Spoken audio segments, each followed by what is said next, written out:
بسم اللہ الرحمن الرحیم۔ شروع اللہ کے نام سے جو بڑا مہربان نہایت رحم والا۔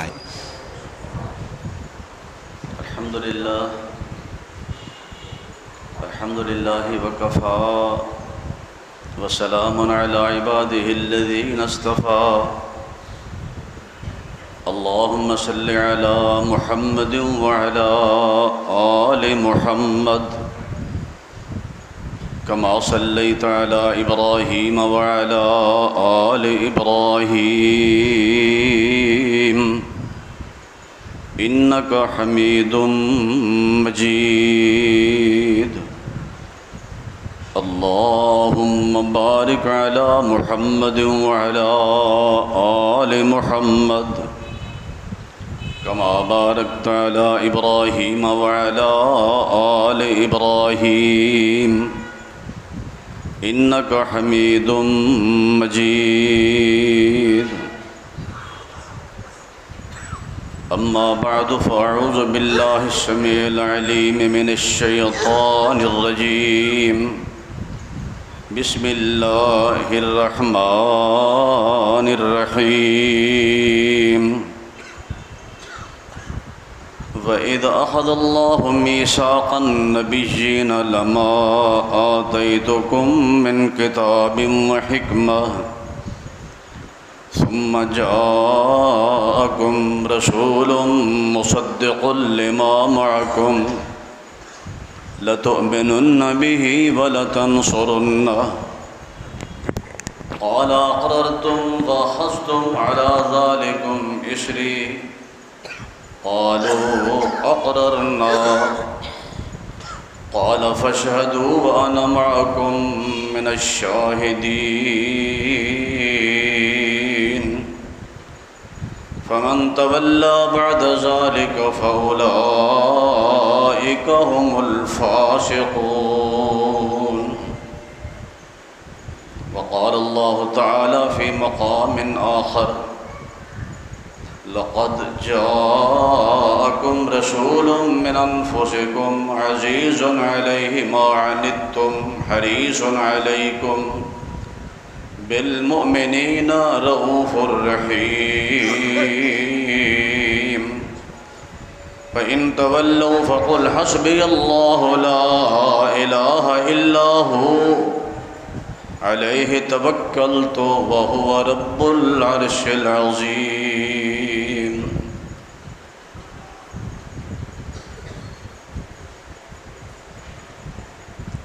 اللہ تعالیٰ کا لاکھ لاکھ شکر ہے کہ مجھے اور آپ کو نماز عشاء باجماعت ادا کرنے کی توفیق عطا فرمائی، اور اس کے بعد بھی اللہ کے گھر میں آپ اور میں بیٹھے ہوئے اللہ کے قرآن اور پیغمبر علیہ السلام کے فرمان کو سننے کے لیے آپ تشریف فرمائے ہیں۔ اللہ تعالیٰ ہمارا یہ بیٹھنا، میرا سنانا، آپ کا سننا اپنی بارگاہ میں قبول فرمائے، اور پھر ہمیں عمل کرنے کی بھی توفیق عطا فرمائے۔ سچی بات ہے، فضیلت الشیخ قاری محمد عمران صاحب حافظہ اللہ، اور اسی طرح فضیلت الشیخ مولانا عبدالغفار حازم صاحب حافظہ اللہ، اور فضیلت الشیخ جناب احسن سلفی صاحب حافظہ اللہ، اور دیگر علماء کی موجودگی میں میرا کچھ بیان کرنا، کچھ کہنا ایک طالب علم کا ایسے ہے جیسے سورج کو چراغ دکھانا ہو، لیکن الامر فوق الادب، حکم ہوا ہے اس کی تعمیل میں چند گزارشات پیش خدمت کروں گا۔ اللہ تعالیٰ نے عالم ارواح میں دو قسم کے وعدے لیے ہیں۔ ایک وعدہ اپنی ربوبیت اور الوہیت کے متعلق، اور ایک وعدہ ہے امام الانبیاء سید الکونین جناب محمد رسول اللہ صلی اللہ علیہ وآلہ وسلم کی رسالت کے حوالے سے۔ یہ دو میثاق ہیں۔ جو پہلا میثاق اور پہلا وعدہ ہے وہ اللہ نے پوری اولاد آدم سے لیا ہے، مجھ سے، آپ سے، ہر انسان سے لیا ہے۔ اور وہ کون سا ہے؟ قرآن نے شہادت دی وَإِذْ أَخَذَ رَبُّكَ مِن بَنِي آدَمَ مِن ظُهُورِهِمْ ذُرِّيَّتَهُمْ وَأَشْهَدَهُمْ عَلَىٰ أَنفُسِهِمْ أَلَسْتُ بِرَبِّكُمْ قَالُوا بَلَىٰ شَهِدْنَا أَن تَقُولُوا يَوْمَ الْقِيَامَةِ إِنَّا كُنَّا عَنْ هَٰذَا غَافِلِينَ۔ ایک وعدہ اس مالک نے اپنی ربوبیت کا، اپنی الوہیت کا لیا ہے کہ دنیا میں جانے والوں یہ بتاؤ الستو بربکم، مجھے اپنا رب مانا ہے یا نہیں؟ رب مان کے چلے ہو یا نہیں؟ قالوا بلا، سب نے حامی بھری، اس میں پوری اولاد آدم، من بنی آدم من ظہورہم ذریتہم، پوری اولاد آدم۔ تو سب نے کہا قالوا بلا، اللہ انکار کی مجال نہیں، جی ہاں تو ہی ہمارا رب ہے۔ شہدنا، اس بات پہ ہم گواہ ہوئے کہیں قیامت کے دن انکار نہ کر دیں۔ تو دیکھیں اللہ کے ساتھ ہم سب نے وعدہ کیا ہے، ہم سب نے کہا ہے ربنا اللہ، ہمارا رب اللہ ہے، اور دنیا میں آ کے بھول گئے۔ اصل بات ہے ثم استقاموا، کہا سب نے ہے، اب اس پر ڈٹ جانا ہے، استقامت کا مظاہرہ کرنا ہے۔ اور جنہوں نے استقامت کا مظاہرہ کیا ان کے لیے انعام کیا ہے؟ ان الذین قالوا ربنا اللہ ثم استقاموا تتنزل علیہم الملائکہ الا تخافوا ولا تحزنوا وابشروا بالجنۃ التی کنتم توعدون نحن اولیاؤکم فی الحیاۃ الدنیا وفی الآخرہ ولکم فیہا ما تشتہی انفسکم ولکم فیہا ما تدعون نزلا من غفور الرحیم۔ اللہ کے ساتھ وعدہ ہم سب نے کیا، ربنا اللہ کہا ہے، اب استقامت کا مظاہرہ کرنا ہے کہ اس کے احکام کی تعمیل کرنی ہے دنیا میں آ کر۔ ہمارے قدم ڈگمگانے نہیں چاہیے، کہیں کوئی پریشانی آ جائے، کوئی مصیبت آ جائے، ہر وقت استقامت کا مظاہرہ کرنا ہے۔ تو پھر انعام کیا ملے گا؟ تتنزل علیہم الملائکہ، اللہ کے فرشتے اتریں گے اور آ کے تسلی دیتے ہیں اللہ تخافوا ولا تحزنوا، خوف نہیں کرنا، پریشان نہیں ہونا، وَأَبْشِرُوا بِالْجَنَّةِ الَّتِي كُنْتُمْ تُوعَدُونَ، اس جنت کی بشارت تمہارے لیے ہے جس کا اللہ نے تمہارے ساتھ وعدہ کیا ہے۔ نحن اولیاؤکم فی الحیاۃ الدنیا وفی الآخرہ، دنیا کی زندگی میں بھی آخرت میں بھی ہم تمہارے معاون اور ممد اور مددگار۔ اور وہاں کیا ملے گا؟ ما تشتہی انفسکم، جنت میں کیا ہوگا؟ ما تشتہی انفسکم، اللہ نے سوال کی گنجائش نہیں چھوڑی کہ کیا ہوگا، گنوا دیتا، وہاں فلاں فلاں فروٹ ہوں گے، فلاں اناج ہوں گے، فلاں غلے ہوں گے، فلاں نہریں گنوائی بھی ہیں، لیکن یہ جملہ ما تشتہی انفسکم، جو تمہارا جی چاہے گا ملے گا، ما تدعون، جو مانگو گے، جو مطالبہ کرو گے پورا کیا جائے گا۔ کیوں؟ نزلا من غفور الرحیم، تم کسی عام آدمی کے مہمان نہیں ہو، اس رحمان کے مہمان ہو، اس غفور الرحیم کے مہمان ہو۔ تو آئیے، جب ربنا اللہ کہا ہے تو پھر ہمیں استقامت کا مظاہرہ بھی کرنا ہے۔ یہ ایک الگ ٹاپک ہے، جس بات کی طرف میں آنا چاہتا ہوں، مجھے حکم دیا گیا ہے، وہ دوسرا میثاق، وہ میثاق، وہ وعدہ اللہ نے مجھ سے اور آپ سے نہیں لیا۔ اس میثاق میں آدم علیہ السلام سے لے کر عیسیٰ علیہ السلام تک تمام انبیاء علیہ السلام کو شامل کیا، اور اللہ نے نبیوں سے وعدہ لیا ہے۔ وہ وعدہ کیا ہے؟ وَإِذَا أَخَذَ اللَّهُ مِيثَاقَ النَّبِيِّينَ لَمَا آتَيْتُكُم مِّن كِتَابٍ وَحِكْمَةٍ ثُمَّ جَاءَكُمْ رَسُولٌ مُصَدِّقٌ لِّمَا مَعَكُمْ لَتُؤْمِنُنَّ بِهِ وَلَتَنصُرُنَّهُ۔ اے آدم علیہ السلام، اے نوح علیہ السلام، آدم صفی اللہ، نوح نجی اللہ، ابراہیم خلیل اللہ، اسماعیل ذبیح اللہ، موسیٰ کلیم اللہ، عیسیٰ روح اللہ، سارے نبیوں سے اللہ نے وعدہ لیا کہ تمہیں دنیا میں بھیجوں گا، نبوت کا تاج تمہارے سر پہ رکھوں گا، آتیتکم من کتاب و حکمہ۔ خیال کرنا، ثم جاءکم رسول، یہ ثم للتراخی ہے، علماء جانتے ہیں گرامر کے لحاظ سے، پھر ایک رسول آئے گا، لَتُؤْمِنُنَّ بِهِ، تو اپنے نبوت کا پرچار چھوڑ کر اس پر ایمان لانا ہے، وَلَتَنْصُرُنَّ، اس کی نصرت، اس کا تعاون کرنا ہے۔ اقررتم، بتاؤ اقرار کرتے ہو، اخذتم علی ذالکم اصری، وعدہ ہو گیا پکا؟ قالوا اقررنا، سارے نبیوں نے کہا اللہ اقرار ہی اقرار ہے، انکار کے مجال نہیں۔ فرمایا فاشہدوا وانا معکم من الشاہدین، تم سب گواہ ہو جاؤ اور میں بھی اس بات پہ گواہ ہوں۔ سن لو، فمن تولی بعد ذلک فاولئک هم الفاسقون، اگر کسی نے اس وعدے سے انحراف کیا تو نبوت کا تاج سر سے اتار کر فاسقوں میں نام لکھ دوں گا۔ یہ ہے عظمت مصطفیٰ، یہ ہے مقام مصطفیٰ جس کو اللہ نے نبیوں کے سامنے بیان کیا ہے، انبیاء علیہ السلام کے سامنے، کہ اگر وہ آ جائیں تو پھر تمہاری نبوت کا پرچار ختم، تم پر لازم ہے لَتُؤْمِنُنَّ بِهِ وَلَتَنْصُرُنَّ، اس پر ایمان لانا ہے، اس کی نصرت کرنی ہے۔ اور آج ایک نبی تشریف لائیں گے، ایک نبی دنیا میں آئیں گے، جناب عیسیٰ علیہ السلام۔ وہ ایز اے نبی نہیں آئیں گے، حدیث میں آتا ہے جناب عیسیٰ بن مریم تشریف لائیں گے، کہاں آئیں گے؟ دمشق کی سرزمین پر، وہاں ایک مشرقی مینار پہ وہ آئیں گے۔ اس وقت وہ مینار ہے یا نہیں؟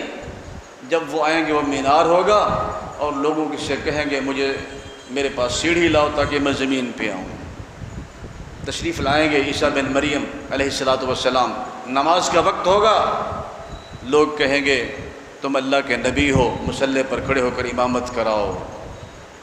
فرمائیں گے نہیں، والامام منکم تکرمۃ لہذہ الامہ، امام تم میں سے ہوگا، میں مقتدی بن کے نماز پڑھوں گا۔ یہ اس امت کا اعزاز اور شرف ہے۔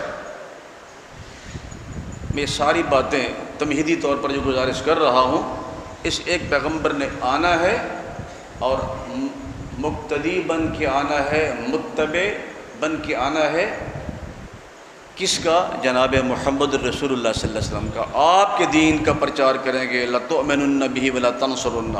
اور اسی طرح ایک اور بات اس کے بعد آگے بڑھاتے ہیں، یہ بڑا مشہور واقعہ ہے جو آپ نے علماء سے کئی مرتبہ سنا ہوگا کہ فاروق اعظم رضی اللہ تعالیٰ عنہ کہیں سے تورات کے چند اوراق ان کو دستیاب ہوئے۔ تورات مقدس کتاب ہے، آسمان سے نازل ہوئی جناب موسیٰ کلیم اللہ علیہ السلام پر۔ نبی علیہ السلام کی موجودگی میں وہ تورات کے کچھ اوراق ہیں جن کو پڑھ رہے ہیں بڑی محویت کے ساتھ۔ نبی علیہ السلام نے دیکھا فاروق اعظم کی طرف کہ تورات پڑھ رہے ہیں، فتغیر وجہ رسول اللہ صلی اللہ علیہ وسلم، آپ کا چہرہ غصے سے متغیر ہو گیا۔ پاس بیٹھے ہیں حکیم اللمبت، آج لوگوں نے بڑے بڑے حکیم اللمبت بنائے ہوئے ہیں، یہ ہیں حکیم اللمبت، نبض شناس جناب صدیق اکبر رضی اللہ تعالیٰ عنہ۔ دیکھا نبی علیہ السلام کا چہرہ، آپ کا چہرہ انور غصے سے لال پیلا ہے، اور پھر دیکھا فاروق اعظم کی طرف رضی اللہ تعالیٰ عنہ، ان کو پتہ نہیں، آپ کی طرف نہیں دیکھ رہے اور تورات کو پڑھے چلے جا رہے ہیں، حالانکہ آسمانی کتاب ہے، کلیم اللہ پر نازل ہوئی، موسیٰ علیہ السلام پر۔ تو جناب صدیق اکبر رضی اللہ تعالیٰ عنہ نے حضرت عمر کو توجہ دلائی، کہا عمر ثقلت کا سواکل ما ترا ما بوجہ رسول اللہ صلی اللہ علیہ وسلم، عمر تجھے ماں گم پائے۔ آقا علیہ السلام کے چہرہ انور کو نہیں دیکھا، نگاہ اٹھائی، فوراً پکار اٹھے، رضیت باللہ رباً بالاسلام دینا بمحمد الرسول صلی اللہ علیہ وسلم، میں تو اللہ کے رب ہونے پہ راضی ہوں اور جناب محمد صلی اللہ علیہ وسلم کی رسالت پہ راضی ہوں اور اسلام کو ایز اے دین میں نے پسند کیا ہے، تو آپ نے اس موقع پر کیا فرمایا؟ فرمایا عمر یہ تو تورات ہے نا، تو تورات پڑھ رہا ہے، اگر آج صاحب تورات موسیٰ کلیم اللہ بھی تشریف لے آئیں، اللہ کے پیغمبر ہیں، اللہ کے نبی ہیں، وہ بھی تشریف لائیں، فَاتَّبَعْتُمُوهُ وَتَرَكْتُمُونِي لَوْ بَدَا لَكُمْ مُوسَىٰ فَاتَّبَعْتُمُوهُ وَتَرَكْتُمُونِي وَلَزَلَلْتُم عَنْ سَوَاءِ السَّبِيلِ وَلَوْ كَانَ مُوسَىٰ حَيًّا وَأَدْرَكَ نُبُوَّتِي مَا وَسِعَهُ إِلَّا اتِّبَاعِي۔ اگر موسیٰ علیہ السلام جن پر تورات نازل ہے وہ بھی تشریف لے آئیں، تم ان کی پیروی کرو اور مجھے چھوڑ دو۔ موسیٰ علیہ السلام اللہ کے نبی ہیں، ان کی پیروی کرو، نبی کی پیروی کرو، مجھے چھوڑ دو تو راہ راست سے بھٹک جاؤ گے۔ اور خود موسیٰ علیہ السلام اگر زندہ ہوں ان کو بھی چارہ کار نہیں ہے کہ میری پیروی کرنی پڑے گی۔ تو اور کون ہے؟ ایک نبی کی بات تو معتبر نہیں ہے آپ کے ہوتے ہوئے، اور کون ہے جس کی بات معتبر ہو؟ اور کون ہے جس کی بات کو ہم مانیں آپ کے ہوتے ہوئے؟ ہمارے ہاں کیا ہوتا ہے، کسی کو حدیث سناؤ، ہاں نبی علیہ السلام کی حدیث تو ٹھیک ہے، آپ کا فرمان تو ٹھیک ہے، لیکن ہمارے امام نے یوں کہا ہے، ہمارے مولوی نے یوں کہا ہے، ہمارے پیر طریقت نے یوں کہا ہے، ہمارے غزالی زماں کا یہ فتویٰ ہے، ہمارے رہبر شریعت نے یوں کہا ہے۔ میرے پیغمبر کے ہوتے ہوئے کسی نبی کی بات نہیں چل سکتی، تو اور کون ہے جس کی بات معتبر ہو؟ ایک مثال دیتا ہوں، اور اکثر یہ مثال شیخ القرآن رحمۃ اللہ علیہ دیا کرتے تھے، ان کے حوالے سے نقل کر رہا ہوں کہ اگر آج جناب آدم علیہ السلام یہاں کراچی میں آ جائیں، اختر کالونی میں، وہ اللہ کے نبی بھی ہیں، ہم سب کے باپ بھی ہیں روحانی، اور وہ پیغمبر خلقتہ بیدی نفخت فیہ من روحی، اللہ نے خود ہاتھوں سے اللہ نے خود ڈھانچہ بنایا اور خود روح پھونکی جناب آدم علیہ السلام۔ اتنے عظیم پیغمبر تشریف لے آئیں کسی گھر میں، اچھا کھلائیں گے، اچھا پلائیں گے، جس قدر ممکن ہو خدمت کریں گے ان کی، کہ ہمارے باپ ہیں، تشریف لائے ہیں، اللہ کے نبی ہیں۔ اچانک ان کی نگاہ پڑ جاتی ہے گھر میں، ایک لڑکا ہے نوجوان، ایک لڑکی نوجوان، پوچھ لیتے ہیں ابا جی کیا ان کا نکاح ہوا ہے؟ ہم کہتے ہیں کہ نہیں ہوا۔ کہ کیوں نہیں ہوا؟ کوئی مناسب رشتہ نہیں مل رہا، لڑکی کے لیے لڑکے کا اور لڑکے کے لیے لڑکی کا، جب ملے گا تو نکاح کر دیں گے۔ تو آدم علیہ السلام کہیں گے اس سے بڑھ کے مناسب کیا ہو گیا، ان دونوں کا آپس میں کر دو۔ تو ہم ان کا چہرہ دیکھیں گے، جناب اللہ کے نبی ہیں لیکن بات کتنی غلط کر رہے ہیں کہ یہ تو دونوں بہن بھائی ہیں، بہن بھائی کا نکاح تو حرام ہے شریعت میں۔ ہم کہیں کہ جناب آپ کا احترام بجا، لیکن آپ کا یہ فتویٰ یہ غلط ہے، ہم نہیں مانتے۔ کیوں؟ یہ تو حرام ہے۔ تو وہ کہیں گے جناب میں تو ساری زندگی یہ کام کرتا رہا ہوں، تم کیسے کہتے ہو حرام؟ تو جواب دیا جائے گا اس وقت آپ کا دین، آپ کی شریعت نہیں ہے، آپ کے دور میں جائز ہوگا، اب نہیں ہے۔ ہم نے جن کا کلمہ پڑھا ہے جناب محمد رسول اللہ صلی اللہ علیہ وسلم کا، انہوں نے حرام کیا ہے، بہن بھائی کا نکاح حرام ہے۔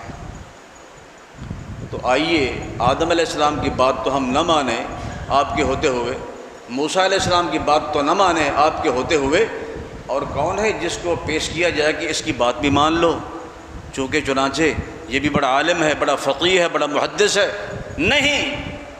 اور اسی لیے کسی نے پنجابی زبان میں سمجھایا ہے، اختر کالونی والوں کو پنجابی میں سمجھایا کسی نے، تو سا آپ پہ ہی فیصلہ کر لینا، تو سا آپ پہ ہی فیصلہ کر لینا، اے مجلس خاص عاماں دی، جتھے نیویں پائی نبیاں نے کی رہ گئی گل اماماں دی، تو سا آپ پہ ہی فیصلہ کر لینا، اے مجلس خاص عاماں دی، جتھے نیویں پائی نبیاں نے کی رہ گئی گل اماماں دی، جنہوں ملی حضوری آقا دی انہوں کیے لوڑ غلاماں دی، آمن حدیث پیغمبر دی تنو عظمت ملے سلاماں دی۔ میرے پیغمبر کے ہوتے ہوئے کسی نبی کی بات بھی معتبر نہیں ہے۔ یہی ہمارا منہج ہے، یہی ہمارا مسلک ہے، یہی ہماری دعوت ہے اور یہی قرآن کا حکم ہے. کیا؟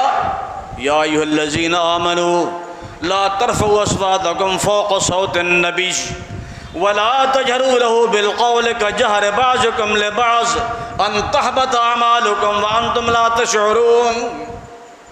ایمان والو خیال کرنا اپنی آواز کو میرے پیغمبر کی آواز سے اونچا نہیں کرنا، یہ بے ادبی ہے.